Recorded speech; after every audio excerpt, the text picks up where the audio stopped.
अब मैं क्या कहूँ, मैं पूरे चोले तो नहीं पहनी हूँ, पूरा चोला साध्वी हूँ, मैं अभी आध्वी हूँ। कहने का मतलब मन से तो मैं साध्वी हूँ और हमें समाज को लेकर भी चलना है, परिवार को भी लेकर चलना है। हमें एक महिला भी है, जैसे कि आपने कहा मैं संघर्षशील हूँ, बच्चों को लेकर के परिवार का भी भरण पोषण करना है। तो अगर पूर्ण चोले में आ गया तो महिला में आजकल महिला साध्वी को बिल्कुल आगे बढ़ने से हर तरफ से रोका जा रहा है। तो इसके लिए हमें बीच का रास्ता निकालना है, इसलिए मैं आध्वी बन के बीच का रास्ता निकालने के लिए निकल पड़ी हूँ। और निकालने के लिए मुझे कहीं खुदाई की जरूरत नहीं है, मैं लोगों से मिल के ही, हम महात्माओं से मिलेंगे, हम आम पब्लिक से मिलेंगे, हम सरकार के जितने हमारे नुमाइंदे हैं उनसे मिलेंगे। क्या चाहते हैं, किस टाइप से चाहते हैं। अब जो स्टार्टिंग में हमारा भारतवर्ष था और अब के भारतवर्ष में जमीन आसमान का फर्क है। पहले के जो हमारे महात्मा थे और आज के महात्मा में जमीन आसमान का फर्क है। पहले की प्रणाली, जीने की शैली कुछ और थी, अब कुछ और है। तो तालमेल होना, जो मैंने वॉच किया, जो मैंने महसूस किया है, बहुत मुश्किल हो रहा है।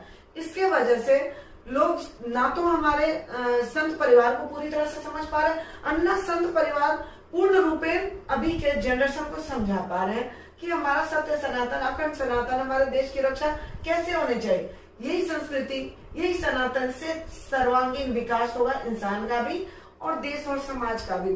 तो मेरा ये मानना है कि मैं अभी आधे उसमें जो चल पड़ी हूँ, तो एक मिशन है हमारा कि हम बीच का रास्ता निकालें और बीच का रास्ता इतना आसान हो कि हर किसी के लिए मान्य हो। और आप देख रहे हैं माला, कहते हैं माला ये जरूरी नहीं, कई लोग इसको शौक से पहनते हैं।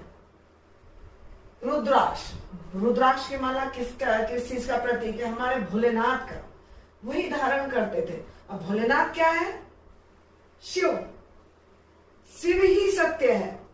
सत्य क्या है, शिव से बड़ा सत्य तो कुछ भी नहीं है। शिव ही सत्य है, सत्य ही शिव है, यही सबसे बड़ा सत्य है। तो अगर हम धारण किए, मीन्स हमें सच को आगे बढ़ाना है, लोगों को यह समझाना है कि सच्चाई पर टिके रहने से ही सब कुछ संभव है। झूठ का घड़ा ज्यादा दिन नहीं चल सकता है, वो फूटता ही है। सच के रास्ते में बेशक थोड़ी सी कठिनाइयां आती हैं, लेकिन बहुत अच्छा रिजल्ट दिखता है। तो मैं कहूंगी जरूरी नहीं है कि ये आप चोले ही पहन के, माला ही पहन करके सत्य की बात को आगे कीजिए। आप जैसे जिस हालात में है, जिस अवस्था में है, जिस जगह पे है, आप सच्चाई का प्रचार सिर्फ अपने जुबान, अपने विचारों के थ्रू जहां भी बैठे हैं कर सकते हैं। जरूरी नहीं है आप अभी फिलहाल चोला, जब तक आपको पूर्ण ज्ञान ना हो जाए। पूर्ण ज्ञान होने के बाद इंसान की इच्छा ही खत्म हो जाती है कि हमें बंगला चाहिए, गाड़ी चाहिए, घर चाहिए। तो एक ड्रेस कोड निर्धारित किया गया है महात्माओं का, हमारा जो पीला या लाल एक तरह का। तो इसलिए पहले लोग पहन लेते हैं, हाँ भाई अब मैं हो गया हूँ या हो गई हूँ, तो लोग डालते हैं। आप लोग भी डाल सकते हैं पहले, लेकिन मन से अगर आप संत नहीं है तो चोला धारण करने से कोई फायदा नहीं है। तो इसीलिए मेरा कहना है मन से पहले हो जाए, उसके बाद मर्जी आप बिल्कुल ही धारण कीजिए, बैठिए, लोगों को समझाइए, तभी तो हमारे धर्म का और आस्था का सही तरीके से प्रचार होगा। बस मेरा यही। अच्छा लगा कि आप संतों के प्रति और इस भगवा चोले के प्रति आप इतना है, क्योंकि यदि आपके मन में भगवा है तो फिर कपड़ा कोई भी मैं वो नहीं करता, कोई भी मायने नहीं रखता है। ठीक है, आपने अपने बारे में बता दिया है और मैं भी अपने बारे में बताना चाहती हूँ। मैं भी एक ब्राह्मण कुल से हूँ, ठीक है, और अच्छा। पंडित परिवार से हूँ, ठीक है। और मैं अपने बचपन से ही मतलब शास्त्रार्थ में कथा भागवत वगैरह करना। अच्छा, कितने साल से? ठीक है, मैं लगभग 16 साल की थी, तभी से मैंने स्टार्ट तो किया। क्या आपकी फैमिली में कोई थे? हाँ, फैमिली में मेरे पिताजी थे, जिन्होंने नव दुर्गा मंदिर गांव में बना हुआ है, श्री नव दुर्गा मंदिर, और वो वहाँ के पुजारी थे। अच्छा, तो आप लोग जा करके उसमें पढ़ते पढ़ते ये ज्ञान हासिल किया? जी। तो मैंने अब बट कहते हैं ब्राह्मण कुल में तो लड़कियों को बहुत कुछ सहते हुए आगे बढ़ना पड़ता है, तो कैसे? मेरी तो परिस्थिति देखी जाए तो वैसे ही है, क्योंकि सहते हुए मैं आगे बढ़ रही हूँ।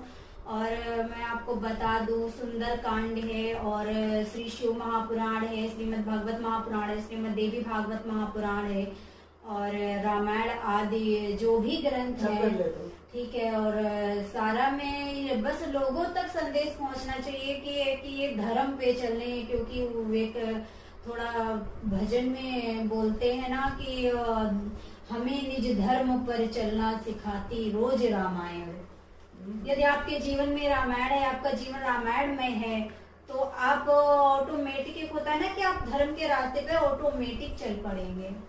तो कथा का मतलब ये होता है कि आप मतलब सुने, और सुनने से ज्यादा उसको अपने जीवन में उतारे। जितना आप उसको अपने जीवन में उतारेंगे उतना ही आपके लिए लाभदायक है।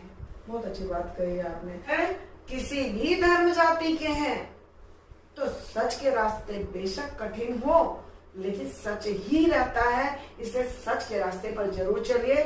ब्राह्मणवाद के पास आप ब्राह्मणवाद को मत अपनाइए, ना इतना तूल दीजिए कि हमें ये करना चाहिए, वो करना चाहिए। भगवान आपके अंदर में है, भगवान हमारे अंदर में है।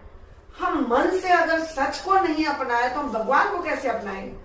अगर पुराने को नहीं अपना सकते तो नए तरीके को ही जरूर अपनाइए और एक उज्जवल भविष्य की तरफ बढ़िए।